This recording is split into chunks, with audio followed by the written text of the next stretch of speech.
Hermanos, paz a vosotros, ocupen su lugar. Y bueno, ya el tiempo es avanzado, pero vamos a estudiar de la palabra de Dios. Hace 8 días inicié un tema que, bueno, pues ya lo traigo desde mucho tiempo atrás. Y cada rato me preguntan, hermano, ¿qué pasó con eso? Bueno, pues vamos a darle respuesta, aunque quiero leer unas palabras. Estas palabras se encuentran en el folleto de los 4 jinetes del Apocalipsis. Es la introducción con la que nuestro hermano escritor inicia ese tema. Y quiero retomarlas porque es importante, hermanos. Es importante, y ahorita vamos a ver por qué son importantes estas palabras. Dice, el Apocalipsis es un libro lleno de figuras muy difíciles de realizar. Sabemos que el libro del Apocalipsis es un libro que la gente le tiene pavor, porque dicen que ahí se encuentran profecías muy terribles, muy terroríficas. Bueno, pues aquí siempre lo hemos dicho. El libro, la palabra Apocalipsis quiere decir revelación, no quiere decir destrucción ni nada, todo lo que los hombres han fantaseado alrededor de este libro, ¿sí? Entonces, pues nos dice, este libro está lleno de figuras muy difíciles de realizar. Cuando alguien se pone a interpretarlo, lleva un trabajo muy bonito por tanta curiosidad que maneja. Puede ser también un trabajo muy entretenido y una satisfacción al entenderlo. A un servidor, al escritor, no a mí, pero también, ¿verdad? A un servidor no le ha costado mucho trabajo escribir, porque solo plasmó lo que aprendí de mis maestros inspirados de Dios, que también lo traían de hermanos antiguos, movidos por el Espíritu Santo. Lo que nuestro hermano plasmó en ese folleto,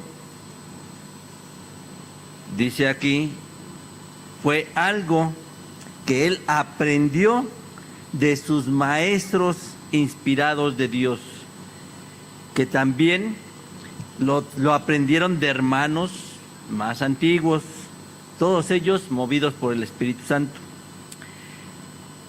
La profecía es un combustible de la fe, porque es la demostración del cumplimiento exacto de la palabra de Dios. La Biblia dice que es como una lámpara que alumbra el lugar oscuro, en 2 de Pedro capítulo 1, verso 19. Quitarle importancia y no predicar profecías muy claras y exactas ya cumplidas es muy peligroso. Sí, hermanos, hablar del libro de Apocalipsis y ponernos a fantasear, pues es muy peligroso. Es algo comprometedor. Y de hecho yo sé que lo que yo voy a hablar aquí me compromete y mucho. Quitarle importancia y no predicar profecías muy claras y exactas ya cumplidas es muy peligroso. Salomón en sus Proverbios capítulo 29, verso 18 dijo, sin profecía el pueblo será disipado. Las profecías después de Cristo deben interpretarse hasta que se cumplan y no antes.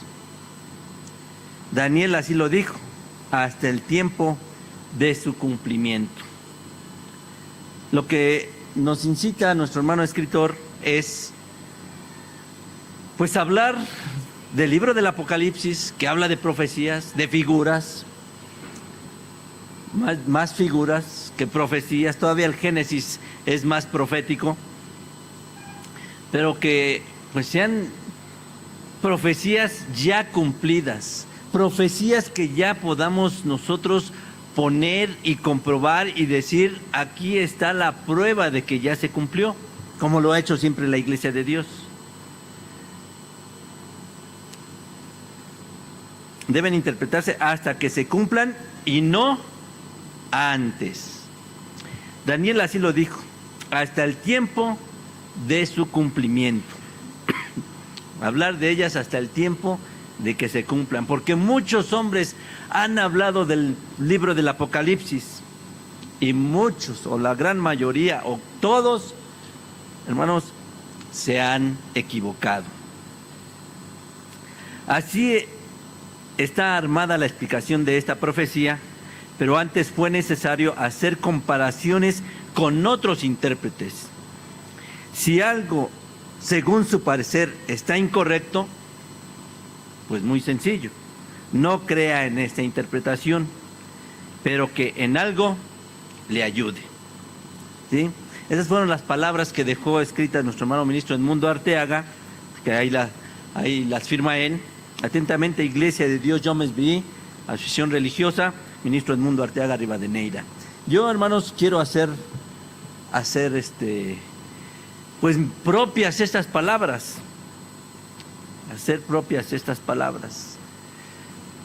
porque para dar este tema, hermanos, pues yo aquí traigo un escrito de un ministro de la Iglesia de Dios.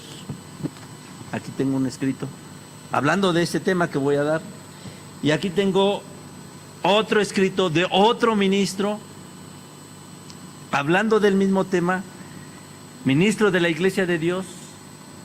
Uno ya no existe, ¿y qué cree? Que los dos chocan, los dos se contraponen. Yo hice lo que dice aquí. Así está armada la explicación de esta profecía, pero antes fue necesario hacer comparaciones con otros intérpretes. Yo no crea que me dijeron, hermano, necesitamos este tema y, sí, ya lo había escuchado, ciertamente, pero nos hacía falta, hermanos, que nos removieran los pensamientos para sacar las ideas, porque lamentablemente sobre esto, hermanos, no he encontrado ni grabación ni escrito de nuestro hermano ministro Edmundo Arteaga sobre este tema que voy a dar. Sí recuerdo que él lo habló, sí recuerdo. No recuerdo si fue aquí abajo o allá arriba, con los hermanos obreros que venían a estudiar. Pero pues igual, como dice aquí, comparé. Hay otro escrito también de otro hermano, ese sí no lo traje, no le saqué las copias porque es un libro bastante grueso. Y aparte tengo otro libro más grueso, ¿sí?, donde también viene este tema. Y hay diversidad de pensamiento. Digo, la Iglesia de Dios no se ha puesto a hablar en concreto de esto bien. Sí, hay escritos, pero les digo, unos se contraponen con otros. Y bueno, pues como dice aquí, si algo, según a su parecer, está incorrecto, hermanos, muy sencillo, no crea en esta interpretación, pero que de algo le ayude lo que aquí vamos a explicarle. Acabamos de leer una cita que hace 8 días inicié a explicar un poquito. 1 Tesalonicenses 4, verso 13 al 18. Y ahí hace 8 días les decía, vamos a verla rápidamente. 1 Tesalonicenses 4, 13. Tampoco, hermanos, queremos que ignoréis acerca de los que duermen, que no os entristezcáis como los otros que no tienen esperanza. Sabemos la Biblia nos enseña que el sueño que nos habla aquí de estos que están durmiendo es la muerte física. Y dice que no os entristezcáis como los otros que no tienen esperanza. Mucha gente lee este verso y no lo entiende, no lo comprende. Aquí simple y sencillamente nos está hablando de la resurrección, de que vamos a resucitar cuando el Señor Jesucristo venga. Pero la esperanza que nos está marcando aquí es la vida eterna. No es el milenio, es la vida eterna. Más adelante lo vamos a ver. Cuando los hermanos, las personas, leen el verso 16, primero leen el 13, luego el 16, porque el mismo Señor, con aclamación, con voz de arcángel y con trompeta de Dios, descenderá del cielo, y los muertos en Cristo resucitarán primero. Y cuando nos habla aquí de que resucitarán primero, bueno, pues por obvias razones estamos hablando de una primer resurrección. Y entonces empiezan a ¿qué? Empiezan a pensar, yo quiero estar ahí, yo quiero ser de ellos. Los muertos en Cristo resucitarán primero. Y luego, cuando se van al libro de Apocalipsis, al capítulo 20, Apocalipsis capítulo 20, verso 6, y dice: bienaventurados y santo el que tiene parte en la primera resurrección.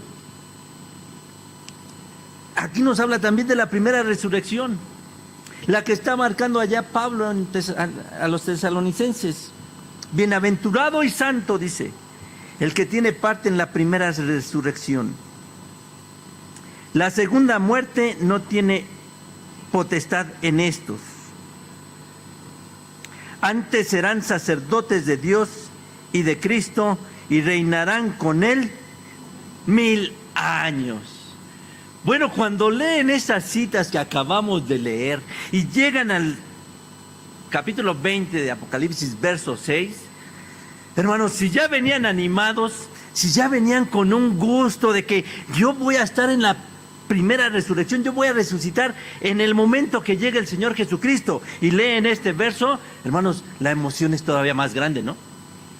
Porque dicen, tienen parte en la primera resurrección, ¿sí?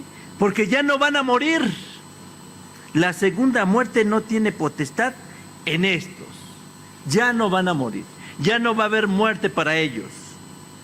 Antes serán sacerdotes de Dios y de Cristo, y reinarán con él 1000 años. Yo quiero reinar con Cristo.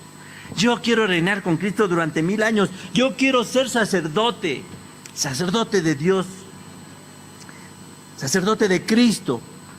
Yo quiero resucitar en la primera resurrección. Y hermanos, estos dos escritos, los dos quieren resucitar en la primera resurrección. Los dos. Y el otro que no les traje también dice que quiere estar en la primera resurrección. Porque estar en la primera resurrección, hermanos, bueno, pues ya lo estamos viendo, pues tiene grandes bendiciones, ¿no? Grandes maravillas. Vamos a ser como inmortales.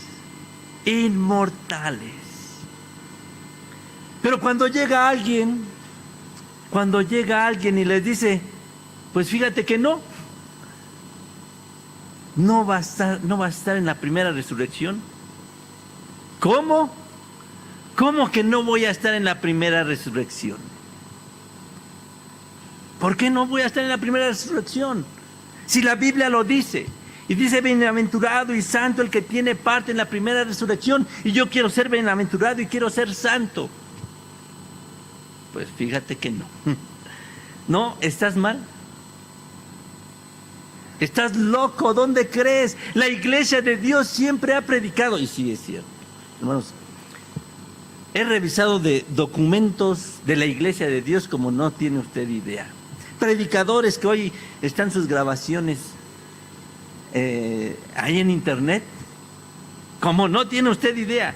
Y protestantes también, para ver qué dicen. Y todos dicen que van a estar en la primera resurrección. Pues yo vengo a decirles, hermanos, con toda la pena, lamento desilusionarlos, pero no va a estar usted en la primera resurrección. No va a estar. No vamos a estar. Porque dice, usted me dice que no voy a estar y usted sí, ¿no? No vamos a estar, hermanos. No vamos a estar en la primera resurrección. Y que le quede claro. Y lo digo así con todas sus letras. La iglesia de Dios actual no va a estar en la primera resurrección. Así. Entonces no vamos a ser bienaventurados, no vamos a ser santos, no vamos a ser eternos, no vamos a ser sacerdotes de Dios, no vamos a tener nada. Regresando a Tesalonicenses, ahorita regresamos a Apocalipsis. Estábamos en el capítulo 4, en el verso 13. Nos habla de una esperanza. ¿Cuál es esa esperanza? Hermanos, yo volteé la Biblia al derecho y al revés. Por todos lados. Consulté libros de la Iglesia de Dios, que no hay mucho. Predicadores de la Iglesia de Dios. Predicadores protestantes. Y no hay uno solo que diga que la esperanza de la que habla 1 de Tesalonicenses 4:13 sea el milenio.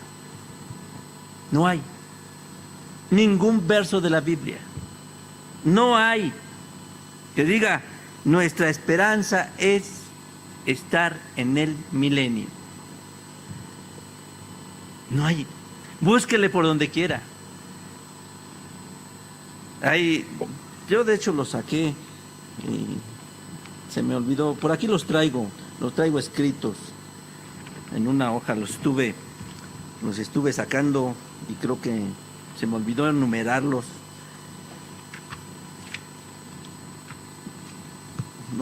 No la encuentro, pero sí la tengo. Puse en una hoja, y eso era pequeña porque en ese momento era lo que tenía, la doblé en dos. Y de un lado puse versos que apoyen que nuestra esperanza es estar en el milenio. Y luego en el otro lado puse versos que apoyen que la esperanza es que nuestra esperanza es la vida eterna. Pues los versos que apoyan del milenio, que vamos a estar en el milenio, que nuestra esperanza es estar en el milenio, no encontré ninguno. Y de la vida eterna, sí encontré muchos, encontré bastantes, y todos apoyando la vida eterna. Yo decía, bueno, ¿y por qué? Si es tan importante el milenio, si es tan importante, ¿por qué no hay un solo verso que nos diga que nuestra esperanza es el milenio? Si es importantísimo. No quiero con esto que mis palabras las malinterpreten. Dijo que no es importante el milenio. Tiene su importancia. Tiene su importancia. ¿Sí? Es necesario el milenio. Pero usted pierda la esperanza, porque esa no es. Juan 3:16, rápidamente. Y me voy rápido porque el tiempo me come. Juan 3:14, perdón. No, 15. Juan 3:15. Para que todo aquel que en él creyere no se pierda, sino que tenga vida eterna. Verso 16. Porque de tal manera amó Dios al mundo que ha dado a su Hijo unigénito, para que todo aquel que en Él cree no se pierda, mas tenga vida eterna. Etcétera, etcétera, etcétera, hermanos. Hay más versos, muchos más versos. Pero, ¿cuál fue el propósito del Señor Jesucristo? ¿Llevarnos al milenio? ¿Cuál era en realidad su propósito? La vida eterna. Pero la vida eterna se logra pasando a fuerzas por el milenio, porque esto es como un elevador. ¿Sí? Esto es como un elevador. Ahorita estamos en el reino de gracia. En eso no hay discusión. No hay discusión. ¿Sí? A lo mejor algunos detallitos por ahí, pero no hay discusión. Aquí la planta baja es el reino de gracia. Y luego sigue la planta alta, que sería el milenio. Y luego seguiría el primer piso, por llamarlo así, que sería la vida eterna. Usted no se puede saltar de la planta baja al primer piso sin pasar por la planta alta. Nadie lo puede hacer, es imposible hacerlo. Entonces, como es imposible, tiene que pasar usted por fuerzas por ahí. Pero vamos a reflexionar. Aquí, hermanos, es mucho de reflexión. Y reflexión sobre las Escrituras, capítulo 6 de Juan. Capítulo 6 de Juan. Verso 40.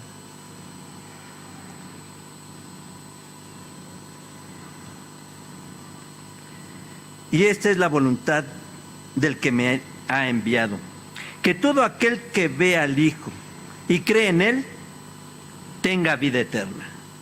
Y yo le resucitaré en el día postrero. ¿Cuál es ese día postrero? Aquí tendremos que preguntar, ¿cuál es ese día postrero? No lo olvide, no lo olvide.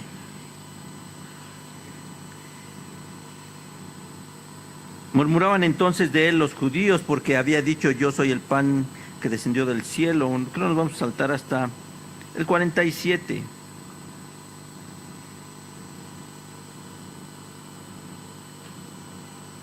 ...45 vamos a leer. Escrito está en los profetas, y serán todos enseñados de Dios. Así que todo aquel que oye del Padre y aprendió, viene a mí.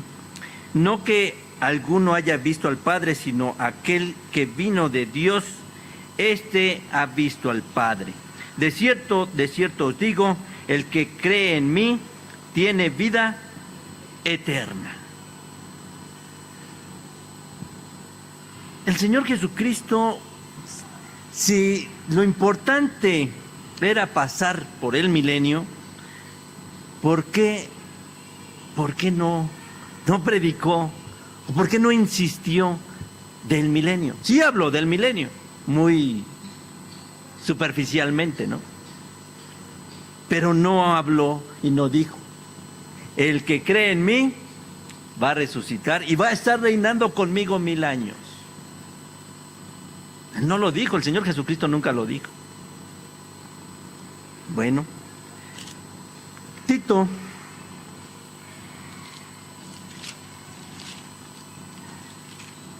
capítulo 1.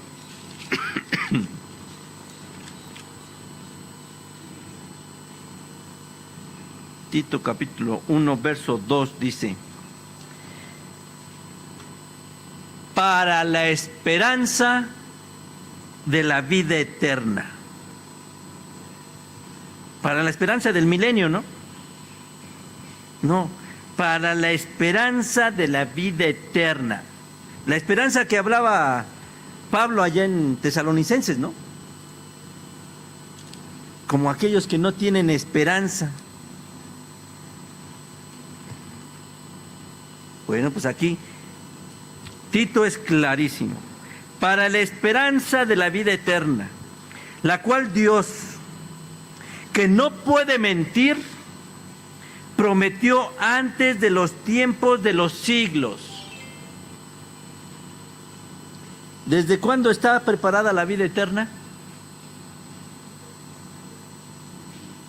Desde antes de los tiempos de los siglos.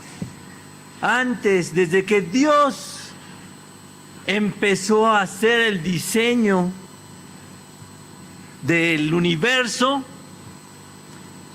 cuando el hombre fue creado, hermanos, ya lo creó con una esperanza.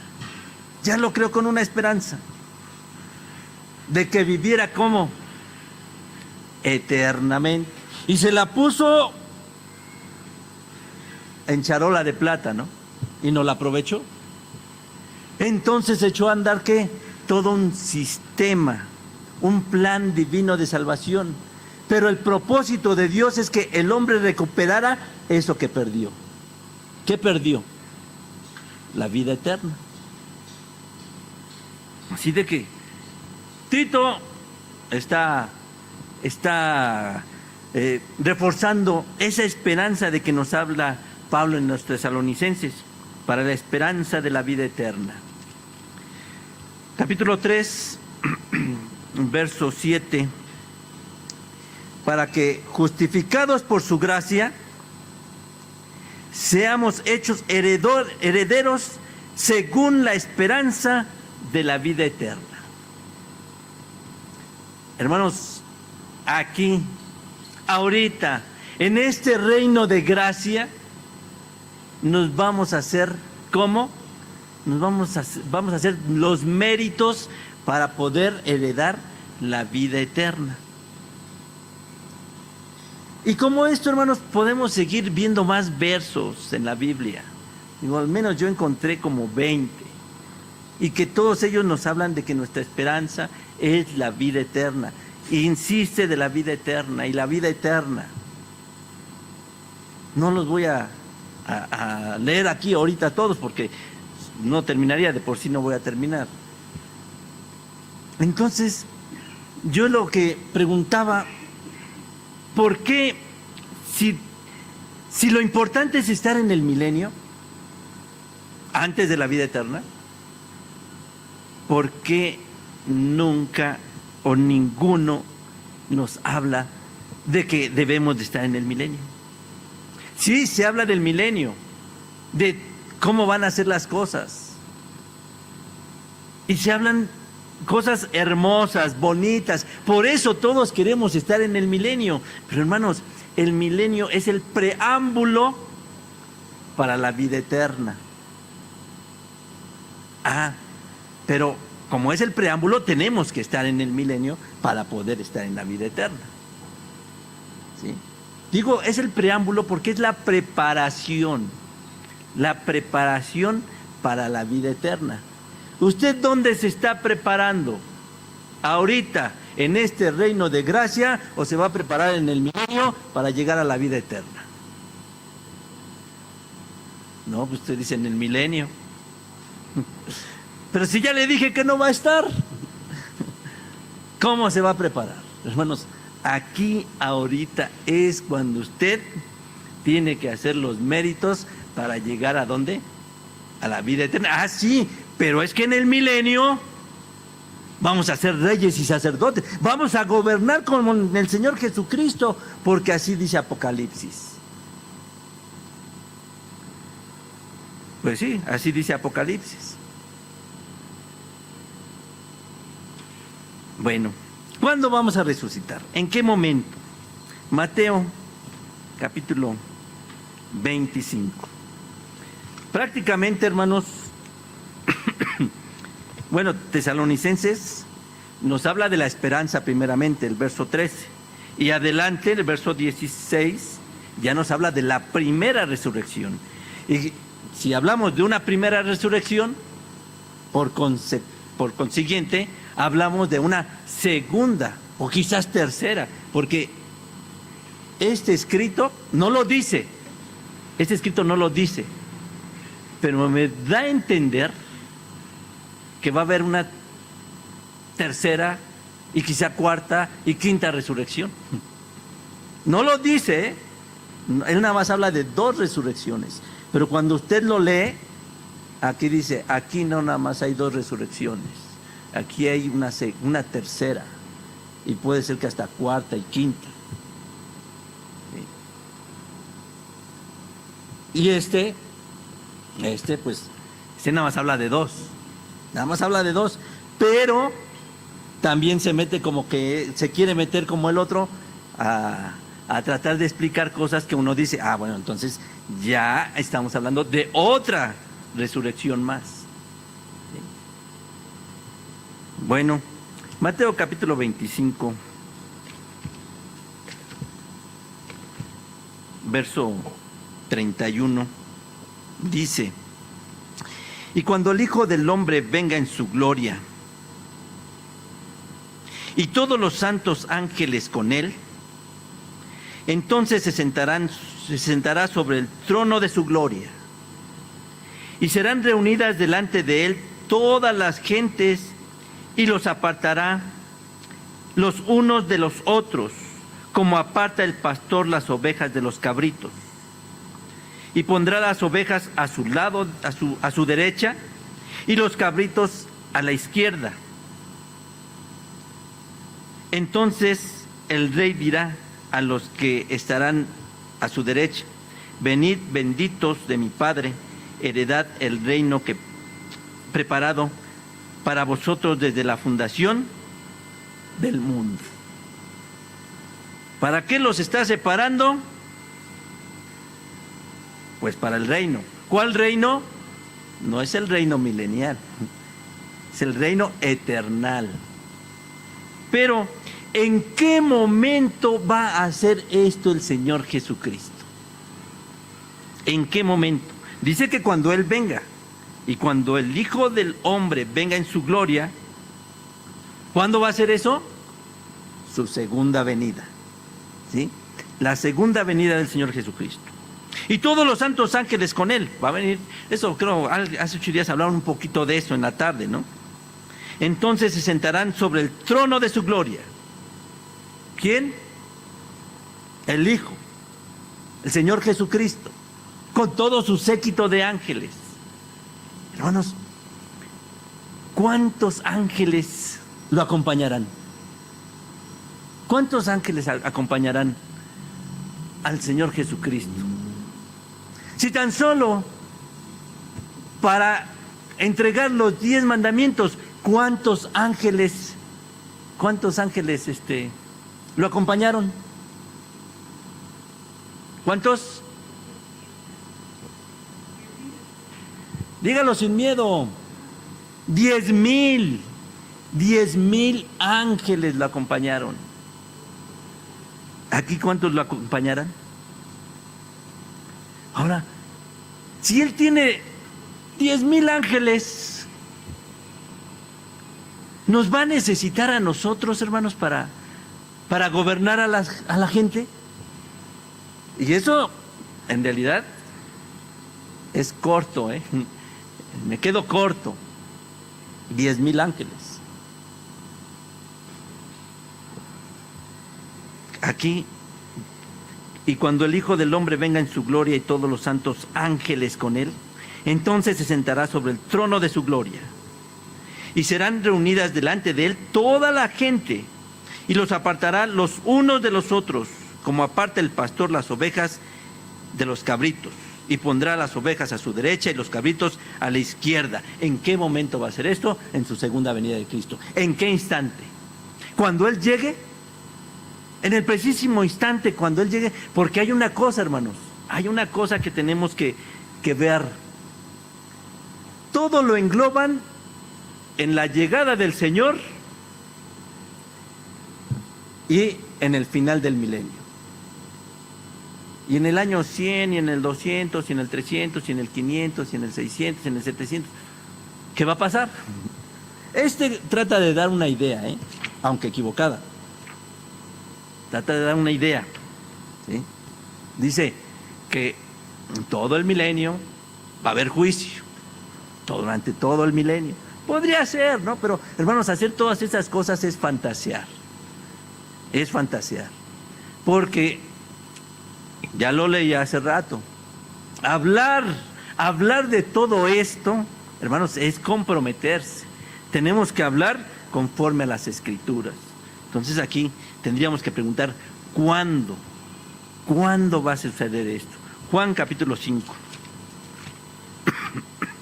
¿Cuándo va a empezar a separar a las ovejas y a los cabritos?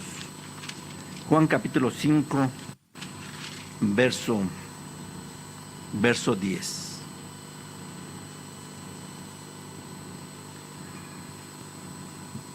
Perdón, Juan 5, 28.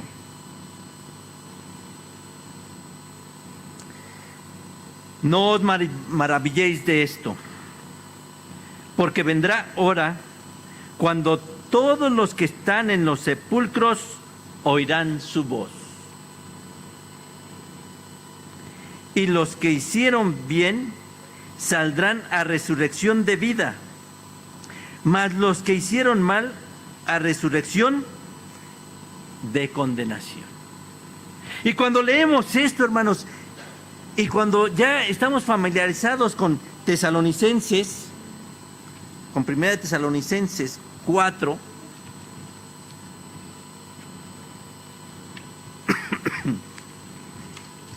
según yo lo separé, pero se me pierde. Cuando leemos Tesalonicenses 4, verso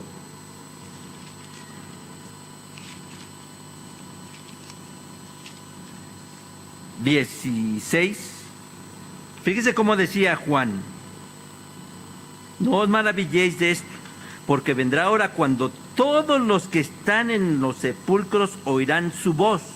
Todos los que están en los sepulcros oirán su voz. Y los que hicieron bien saldrán a resurrección de vida, mas los que hicieron mal a resurrección de condenación. Y luego lo unimos con 1 Tesalonicenses 4, verso 16, porque el mismo Señor, con aclamación, con voz de arcángel y con trompeta de Dios, descenderá del cielo. Quiere decir que en ese momento va llegando el Señor Jesucristo, ¿no? Y luego nos dice, y los muertos en Cristo resucitarán primero. Y Juan nos está diciendo que los que hicieron bien resucitarán a vida. Y si aquí está resucitando en Tesalonicenses, pues ahí vamos a estar, ¿quiénes?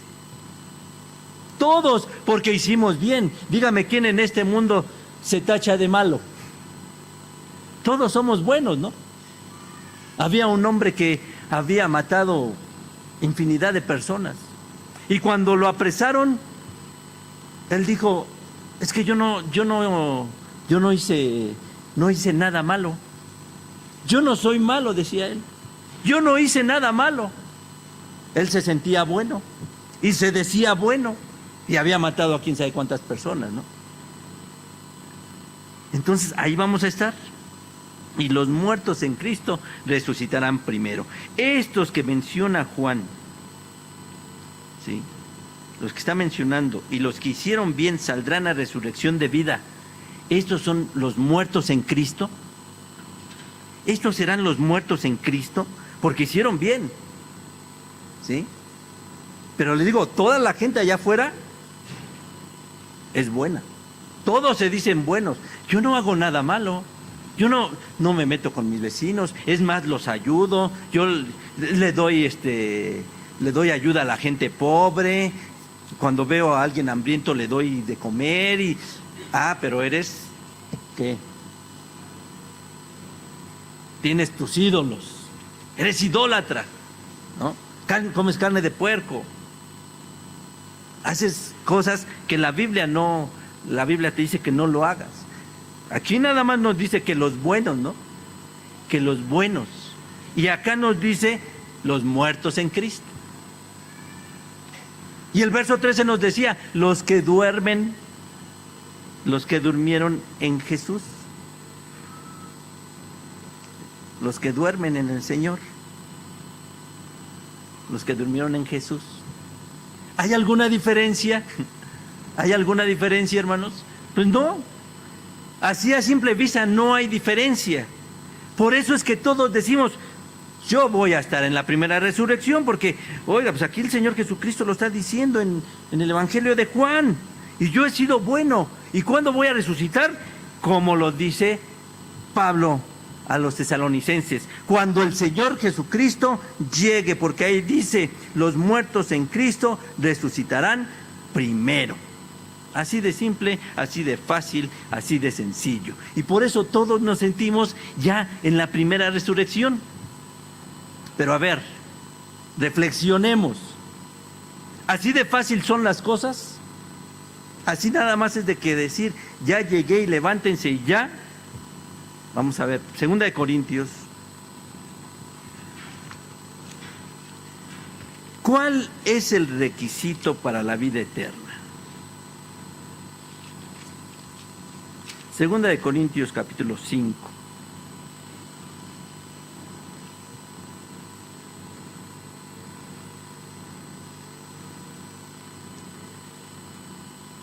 Segunda de Corintios capítulo 5, verso 10.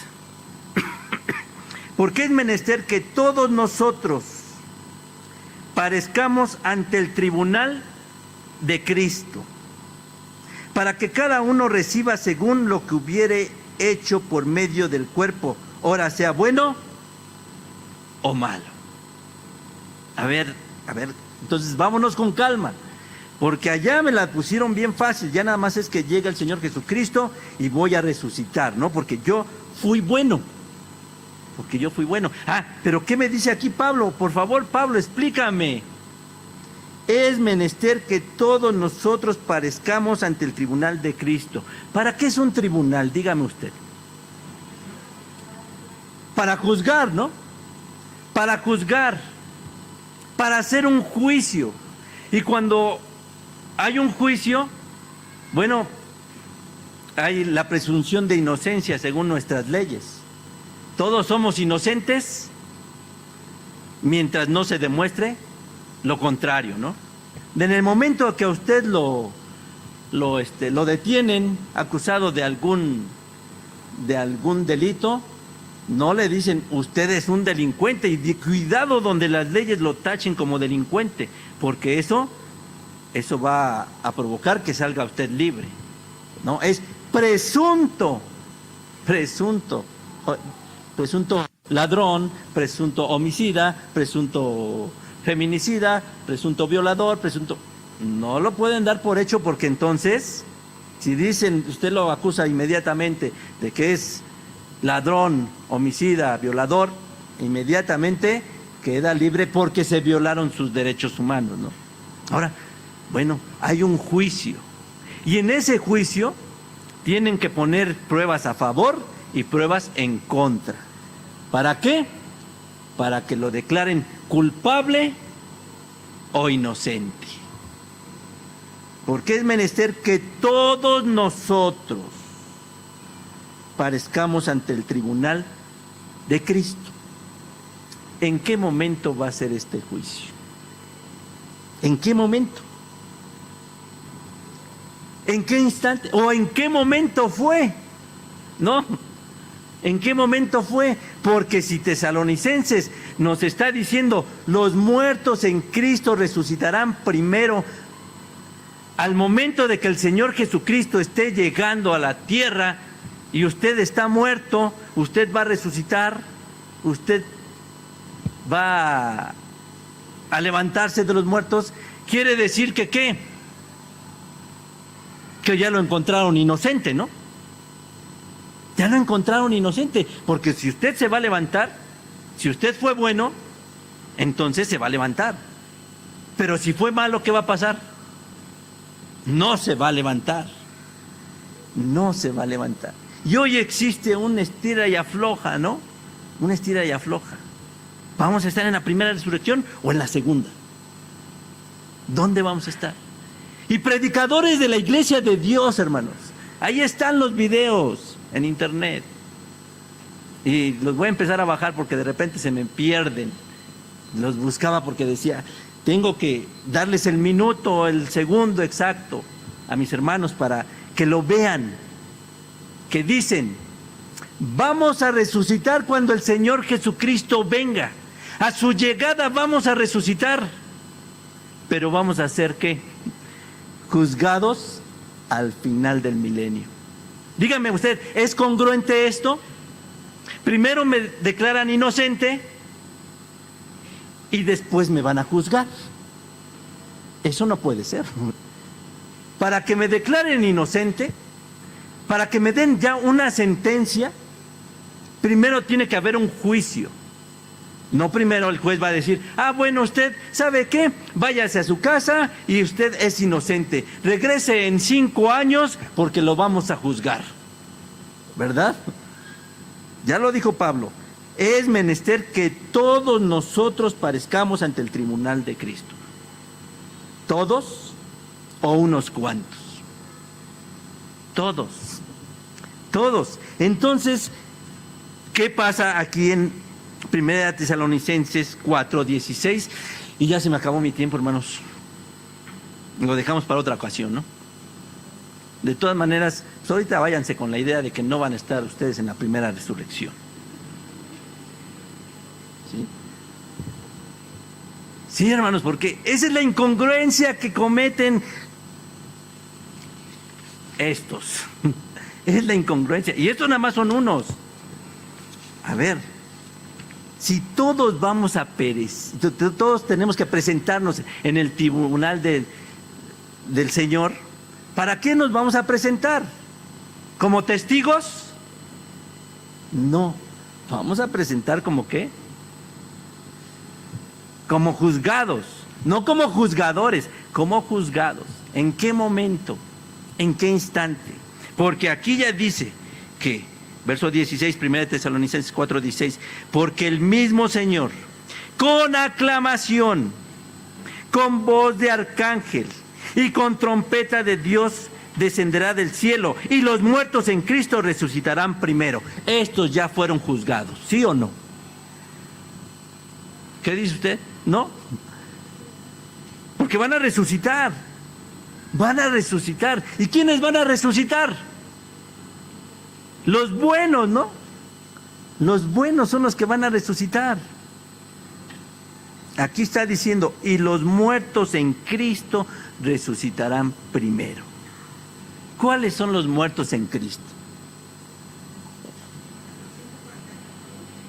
¿Los 144,000? Pues sí, ¿verdad? Los 144,000 son los muertos en Cristo. ¿Nada más? ¿O hay más? Los mártires. ¿Cuáles mártires? San José, San Juan, San Judas, San... ¿Sí? Hermanos, eso les digo, es la incongruencia, ¿no? Aquí ya hay un juicio. 1 Tesalonicenses 4:16. En el momento en el que están siendo resucitados, ¿qué decía Apocalipsis? Apocalipsis 6. ¿Cómo nos decía? Perdón, 26.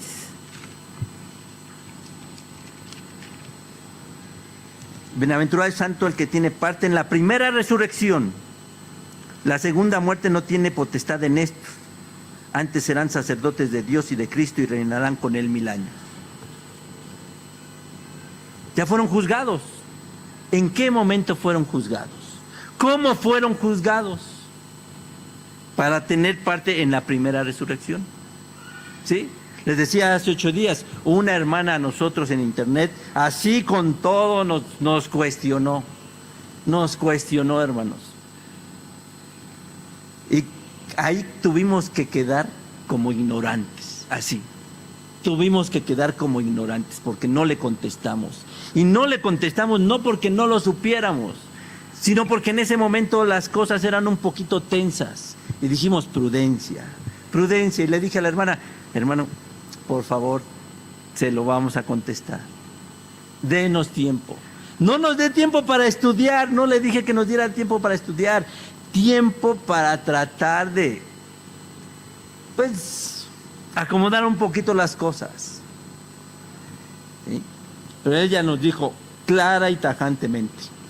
Ahí, Primera de Tesalonicenses 4:16, ahí ya hubo un juicio. Ella es abogada, la hermana que nos cuestiona es abogada. O sea, yo no le podía cuentear a ella. O sea, ella lo entendió a la perfección y dijo, ahí ya hay un juicio. ¿Cuándo se llevó a cabo ese juicio? Si dice que todos tenemos que presentarnos en el juzgado del Señor, ¿y cuándo va a ser ese el juicio? Este dice que va a ser al final del milenio. Este dice que va a ser durante todo el milenio.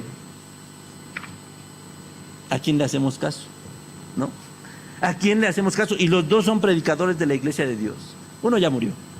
Fue muy grande predicador. ¿A quién le hacemos caso? Porque a mí me dijeron, esto lo ha predicado la Iglesia de Dios por muchos años. Pues sí, sí lo ha predicado, pero inclusive aquí lo dije a mis hermanos ministros, y yo no lo dije por ellos, ¿no? Dije, a mí el que me explique Primera de Tesalonicenses 4:13 al 18, y que me lo explique con toda veracidad y con toda razón y con toda congruencia, yo le creo. Así se los dije a mis hermanos.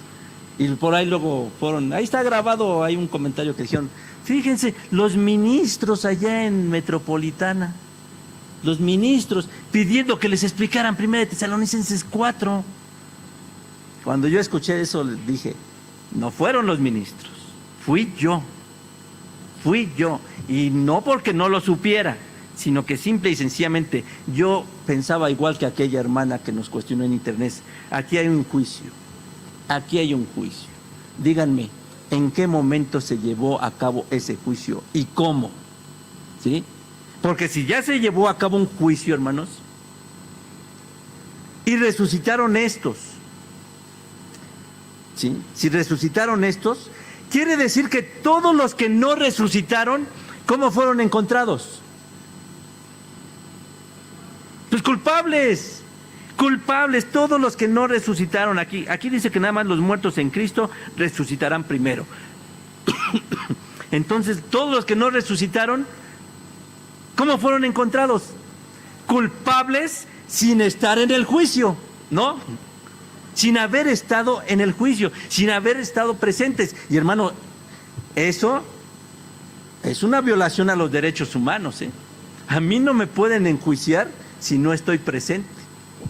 Si yo no estoy presente, no me pueden hacer juicio. Eso es una violación.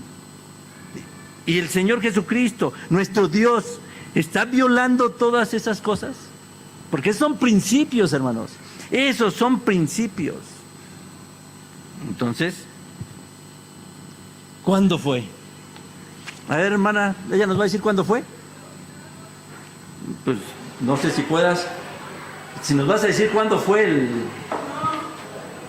el juicio. Hay muchas cosas que están guardadas y claman por la protección de Cristo. Los textos cuando dice que va a venir Él, que va a resucitar. No, es que pasa de acá, no, porque yo sí medio te escucho, y mis hermanos aquí también un poquito te escuchan, pero mis hermanos en internet, pues ellos nada más se me quedan mirando así como diciendo, a ver a qué hora le va a decir el hermano Juan que tome el micrófono.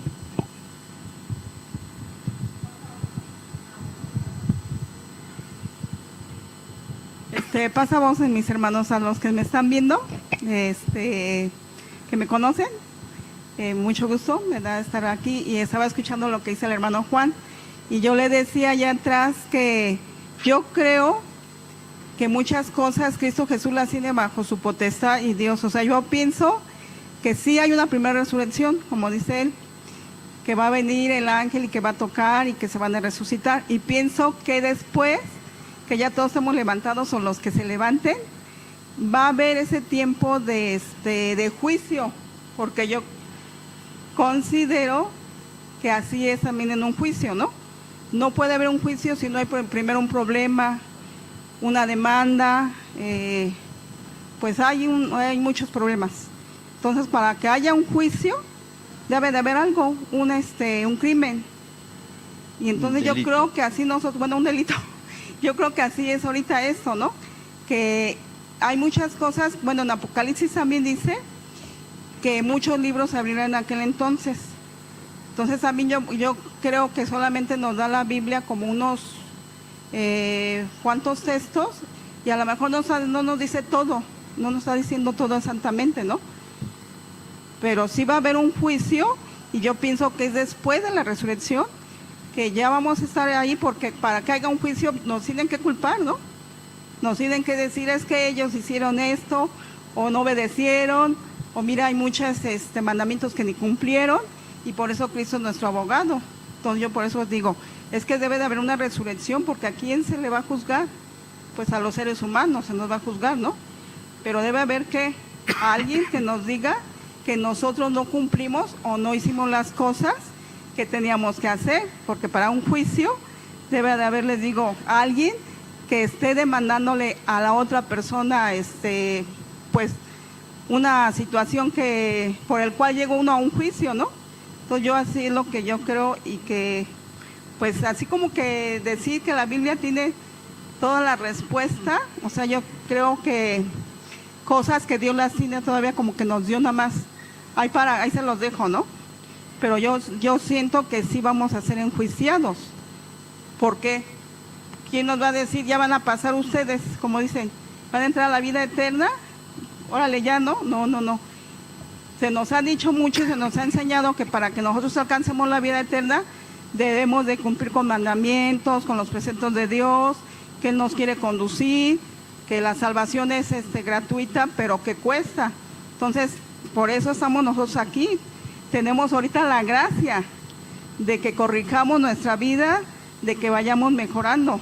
Y aún así, pues el juicio yo creo que lo vamos a tener, ¿no? Sí. No vamos a estar exentos del juicio. Todos, ya lo decía Pablo, ¿no? Sí, hermana, gracias. Todos tenemos que, ¿qué? Dice, tenemos que presentarnos en el tribunal del Señor, todos, ¿no? Es lo que está diciendo Pablo, a menos de que alguien me diga otra cosa, ¿sí? Que alguien me diga que estoy mal y que eso no es así. Pero entonces tendremos que explicar otras cosas. Ahorita el problema es Tesalonicenses, ¿no? Ya vimos que debe de haber un juicio, y el Apocalipsis también nos habla de un juicio, lo vamos a ver más adelante. Pero ¿en qué momento? ¿Cómo se llevó a cabo ese juicio? ¿Quién decidió que esos que van a resucitar al momento del Señor Jesucristo, bueno, ya están decididos, ya estarán decididos? Lo veremos después, hermanos. Que Dios les bendiga. Paz a vosotros. ¿Ya están predestinados? Paz a vosotros, hermanos.